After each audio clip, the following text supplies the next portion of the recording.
క్రైస్తలో ఈరోజు దేవుని యొక్క వాగ్దానము యోహాను సువార్త 1:50. వీటికంటే గొప్ప కార్యములు చూద్దు అని చెప్పాను. దేవుడి వాక్యం నిలిచిందాక ఆమె. అవునండి, దేవుడు ఈరోజు నీతో చెప్తున్న మాట, వీటికంటే గొప్ప కార్యాలను చూస్తావు. ఇప్పటి వరకు నీ జీవితంలో పొందుకున్న వాటన్నిటికన్నా కూడా గొప్ప కార్యాలను నీ జీవితంలో నువ్వు పొందుకుంటావు. నమ్మిన ఎడలా దేవుని మహిమను చూస్తావండి. నీ విశ్వాసం చొప్పున నీ కార్యాలు జరుగునుగాక అని దేవుని యొక్క వాక్యం సెలవిస్తుంది.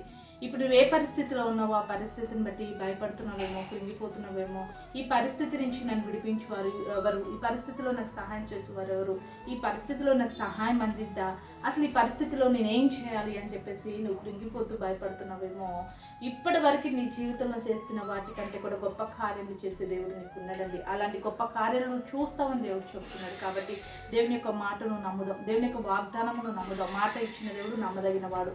కాబట్టి గొప్ప కార్యాలు చూసేలాగా మన విశ్వాసంతో, నమ్మకంతో దేవుడి వైపు చూస్తూ దేవుడిచ్చే గొప్ప కార్యాలు పొందుకుందాం. రీతిగా దేవుడు గొప్పగా నీ జీవితంలో కార్యాలు జరిగించినగాక.